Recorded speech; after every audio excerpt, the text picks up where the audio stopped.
En la costa norte de Galicia hay una recta de 800 metros con 29 casas habitadas. En 23 de ellas se diagnosticaron casos de cáncer. La investigación apuntó a un posible culpable, el radón. Según los datos del Consejo de Seguridad Nuclear, el 70% de todo el territorio gallego está predispuesto a tener concentraciones elevadas de radón. En A Coruña, 2 neurólogos se encontraron con 40 pacientes que padecían una enfermedad que no existía en ninguna otra parte del mundo. Bueno, sí, en Japón, con 15.000 kilómetros de distancia entre paciente y paciente. La llamaron ataxia da Costa da Morte, técnicamente SK36. Coa colaboración de unha neuroxenetista que se chama María Xesús Sobrido, foi o primeiro que consultou así uns enfermos que tiñan unha ataxia de causa desconocida, era a ataxia da Costa da Morte, SK36. No es la única, porque hace 650 años la biología quiso que el corazón de un coruñés desarrollase por primera vez una mutación extraña. Aquella casualidad dio lugar, siglos después, a un tipo de miocardiopatía hipertrófica hereditaria. Lo que hipotetizamos en este estudio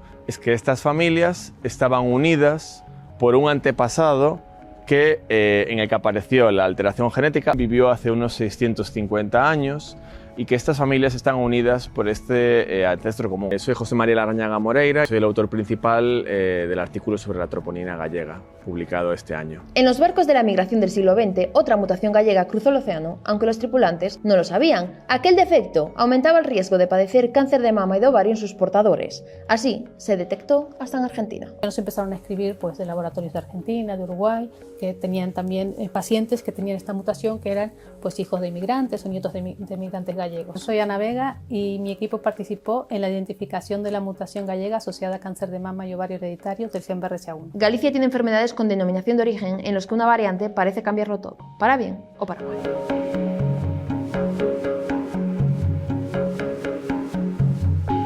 La mitad de las familias gallegas que tienen una mutación en el gen de BRCA1 presentan una misma variante, la R71G, o lo que es lo mismo, la mutación gallega del gen BRCA1. Nosotros empezamos a estudiar estos genes sin saber lo que íbamos a encontrar. Eran familias muy seleccionadas, muy floridas, lo que decimos, que tienen cáncer de mama y cáncer de ovario pues a edades tempranas, o tienen, eso ves en las generaciones como que hay algo que se transmite. Cuando llevábamos ya 30 familias estudiadas, pues recapitulamos y vimos que 8 familias tenían mutaciones y dentro de estas familias que tenían mutaciones, 4 familias tenían la misma. La que después se etiquetó como la mutación gallega se detectó en Madrid, Barcelona, Brasil, Uruguay y Argentina, prueba de las olas migratorias. No nos lo esperábamos, nos llamó la atención, pero lo que nos permitió constatar era que Galicia tenía una estructura poblacional pues un poquito distinta al del resto de España, ¿no? Si yo tengo esta mutación, puedo prevenir, porque tenerla no siempre implica desarrollar la enfermedad. No se hereda el cáncer, se hereda el riesgo a desarrollar.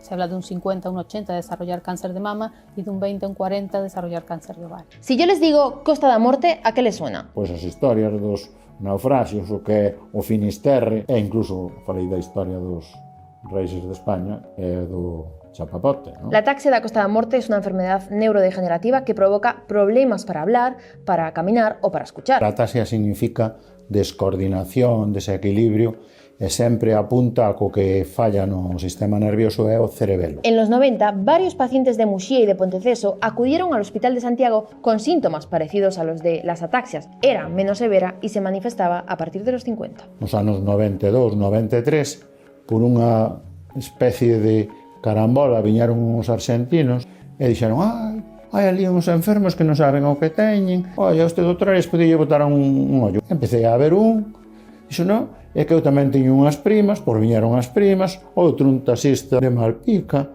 de Ponteceso, Cabana de Bergantiños, e fomos así vindo, Laxe e tal. Claro, a herencia era claramente dominante. Nós tiñamos que chegar a saber que xen produce isto. Y lo supieron, con sorpresa, porque el origen de la ataxia da Costa da Morte no era exactamente como el de otras enfermedades genéticas. E cal ven sendo a mutación que produce isto? Pois é nun intrón, é dicir, é un xen que ten 2 exóns e antes de empezar o exón 2 aí está, é que había exceso de material xenético.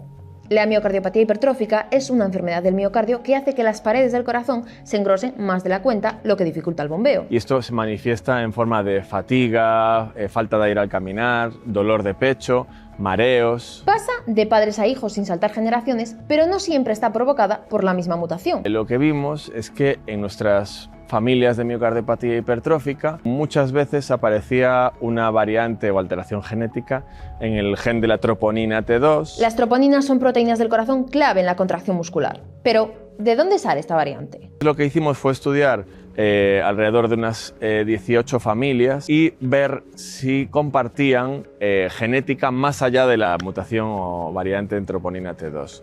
Y lo que vimos es que sí, que compartían más ADN. En función del tamaño de lo que se comparta, nos permite estimar que este ancestro común vivió hace unos 650 años y la mayoría de las familias viven en A Coruña. En el artículo hay algunas que viven en Argentina o que viven en otras zonas de España. La mayoría de ellas tienen antepasados gallegos. También aparecen en otros países, ¿de acuerdo? O en otras familias que probablemente también tengan algún antepasado gallego, aunque lo desconozcan. Es incoloro, inodoro, insípido y emana del suelo que caminamos. Su nombre, el radón. Según los datos del Consejo de Seguridad Nuclear, el 70% de todo el territorio gallego está predispuesto a tener concentraciones elevadas de radón. Este gas sube hacia la superficie y si nosotros colocamos ahí una vivienda, el problema está servido. Galicia lamentablemente es líder en la concentración de radón en espacios interiores, tiene mucho granito, es un material que es rico en uranio y de ahí pues, que Galicia tienda a tener concentraciones de radón interior más altas que el resto de comunidades autónomas. Este gas es un factor de riesgo para el cáncer de pulmón y si una persona fuma, el riesgo se multiplica. Y ojo, porque todo depende de una fisura. Los mapas de radón nos orientan, nos dan idea, pero sí que es cierto es que hay una gran variabilidad en la concentración de radón en las viviendas. Podemos tener dos chalés adosados exactamente iguales y que uno tenga mucho radón y el otro poco, simplemente porque en uno de ellos apareció una grieta. 3 alteraciones genéticas y un factor de riesgo que tienen en común 2 cosas: el epicentro en el que empezaron a escribirse y la ciencia gallega que las descubrió.